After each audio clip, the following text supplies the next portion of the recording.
Hey everyone, so I'm here with Bill and Kim, and we walked around this vehicle and it was a full stop. And we had to come over and talk to you guys about your Overland vehicle. Now, I don't think you wake up in the morning and that afternoon end up with one of these because you just figured you wanted one. No. Can you tell me a little bit about the backstory?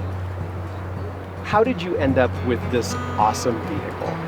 What was the thought? A friend of ours got a Unimog. Yeah. We looked around for more. We realized it was an insane game that we weren't ready for. So in doing research, we found Jay Couch, and we don't get much free time. We want more. So I called him up and said, I only have Sunday off, can you meet with me? And he said yes. We talked for 6 hours and realized what we were getting into. So we bought the truck from him and then went online to try to find something to match. Right. We went to Vienna for a conference.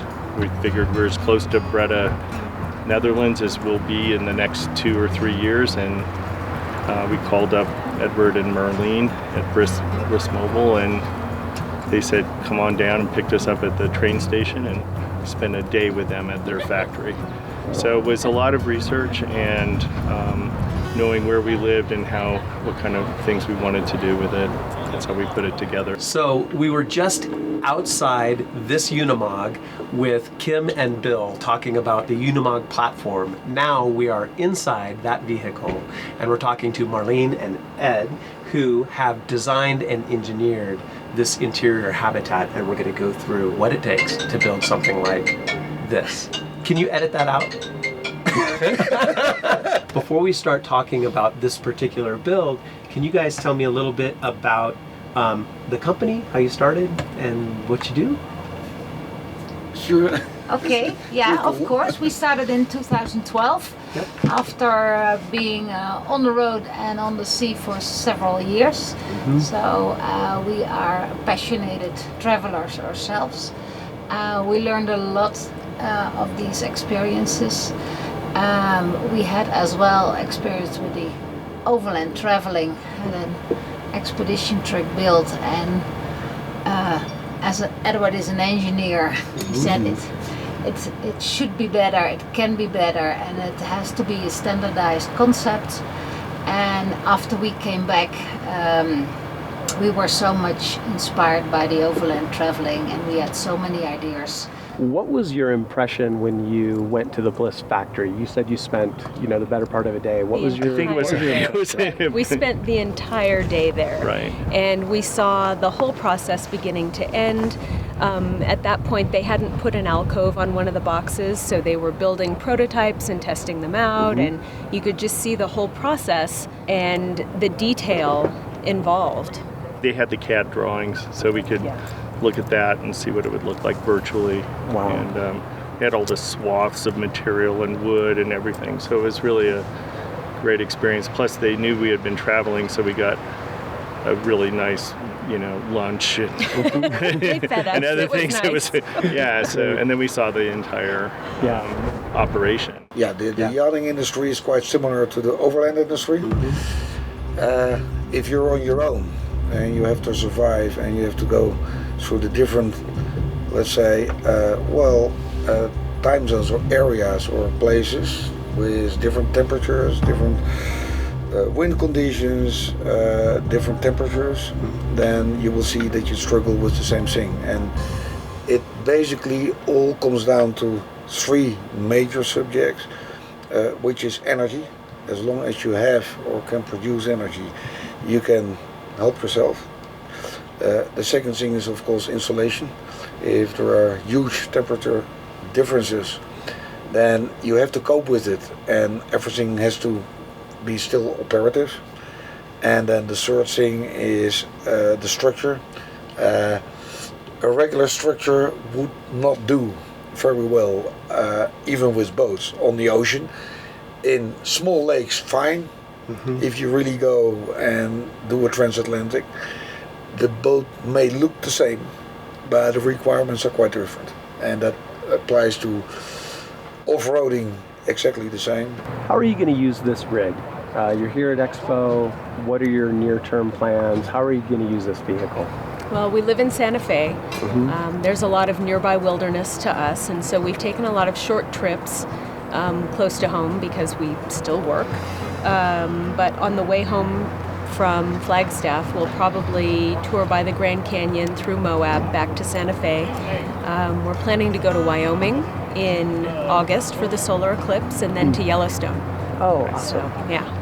Do you see yourself touring mostly around the southwestern states for now or in the near future? We're probably more time limited in the near future, so yes. Yeah. But eventually we'd like to Yeah. travel farther and wider in it. You might have this for a while. I Oh, hope yeah. so. It has a 1,000,000-mile motor, so I think we have some Yes. time, right? And we Really? fixed That it is- up. Yeah. All right, now you've mentioned, this is a perfect segue. Now let's start talking about this vehicle. Let's get into some of the components, and we may as well start with the power plant. You just said it's got a 1,000,000-mile motor. Tell us about that. Well, Jay's really the expert, but it has I think it's an OM366A, so it's the standard engine. It's been distributed all over the planet, so components are really easy to get. It had 130 horsepower, so we increased that to 270 with different injectors and a different boost. But it still runs really cool. It's a turbo diesel. It's Yes, a it turbo is. diesel, which I think is key, Yeah. especially at altitude. These don't behave well at high altitude because you're not having enough oxygen to burn your fuel, so it really makes it much more efficient. Right. Miles per gallon, About 10. which that is to me incredible. Yeah, it's surprisingly good. We are also pleased, especially with so much power, and it's cruising. We average 62 miles an hour to get here from Santa Fe. Santa Fe. At an average, that's incredible. Average, Yeah, right. that is incredible. So, and is very stable on the road, and Jay has really beefed up a lot of the components to take into account the box on the back and the weight. He redid the suspension, redid the torsion bars, added the central tire inflation system, which Another was fuel tank, and another fuel tank for What is Winch. your total capacity in terms of fuel? 70 gallons. 70 and change? Yeah, That's more than my Land Cruiser. a little bit. Yeah. Yeah, a little bit. Just good is not good enough, because you have to trust that people that are very remote can help themselves. Yep. That means that every design should be ready to have an alternative without, let's say, being an engineer. And every single part you have to approach like this, that as a matter of fact, if people go into the desert for a couple of weeks, they can come out with the story, maybe something didn't work or broke down, but we didn't care because there was a straight alternative. That means from heating to cooling, you always have to look at what you try to achieve. So just having a fridge is not good enough. You need a freezer, which is the backup of the fridge, separate compressors, that if one fails you can use the other one, because otherwise you'll lose all your food.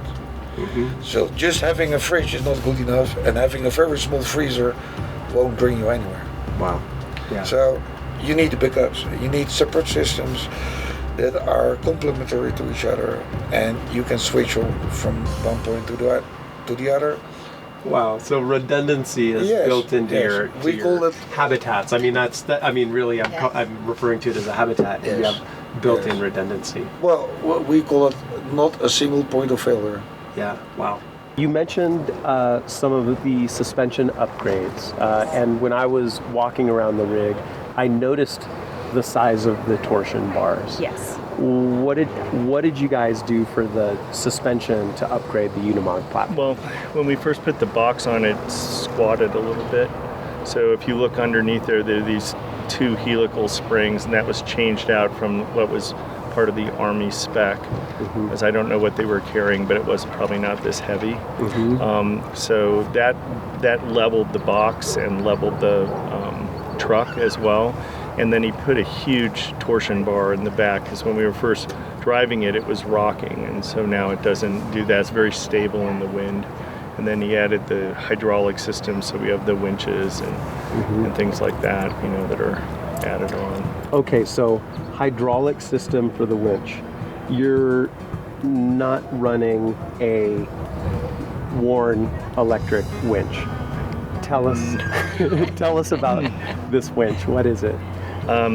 It's I think it's 16,000 pounds with a pretty beefy cord that's over 20,000, and it has low and high gears. It has a hand controller here, and you can also control it in the cab. So when he did all the upgrades, it's all the Mercedes buttons for everything. So it looks stock, which is actually a really incredible part of Jay's work. I can't say enough good things about that human. Great. Yeah, so attention to detail and everything, really great communication about what needs to be done, and just super, transparent and honest about the costs and things, which is just nice in this day and age. Yeah. It seems like there's a lot of stuff that's overpriced or oversold for what it is.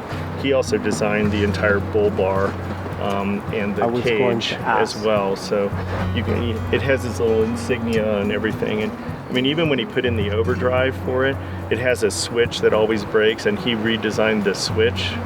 So it's a piece of bullet aluminum that they've machined. So it's just little things like that make a huge difference for longevity. Bill, you mentioned the central inflation system. Can you tell me a little bit about that? What is that for? Well, it supplies a bunch of different abilities for the truck. One is to reduce the wear on the tires. So, or if you're on washboard or something like that, you can deflate the tires, and they're a lot more absorptive of the energy. So you're not rattling your teeth or your kidneys out. Right. But on the highway and other things, you can adjust the pressure so that you're not wearing the high side of the tire. It's not overinflated, so you're wearing these down. These are huge tires, and they're tractor tires basically, so they're good for sand and mud and water environments. Bad on ice, but everything is. Yes. But it allows you to adjust that to get out of a situation. Otherwise, you'd have to go around and lower the tires and then pump them back up. There is an air system in these trucks. There are air brakes and other things, but the pump is kind of underpowered, and the capacitance is underpowered. So Jay put in 4 compressors so that the tires can ramp up quickly and drop, and you can do different axles. He has a toggle switch, so I can do the back or front independently, so it's not all at once.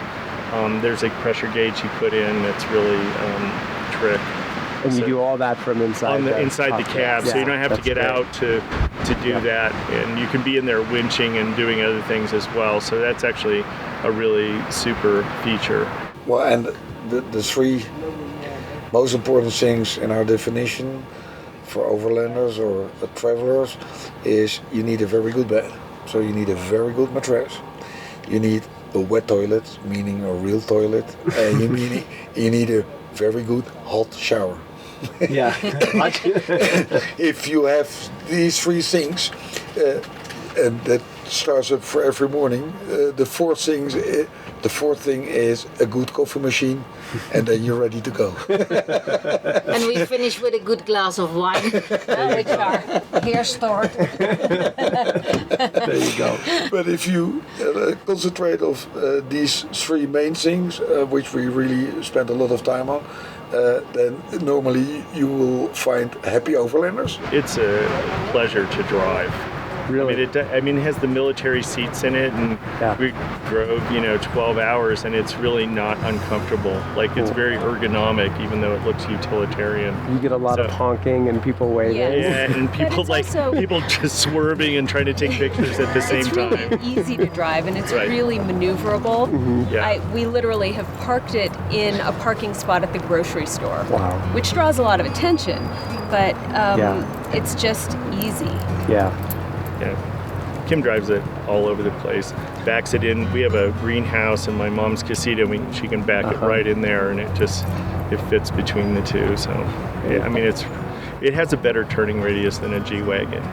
Wow. Yes. Because we went down the La Bajada Trail between Santa Fe and Albuquerque. It's the old road, and it has a lot of switchbacks, and they had to do 3-point turns, and we just made the turns. We never had to do the backup. Wow, that's amazing. Yeah, I know. So it's incredibly maneuverable. Yeah. There's, millions, if not billions of dollars of research and development to make this what it is. Yeah. Make it They're capable. dedicated to universal machine. Yeah. So.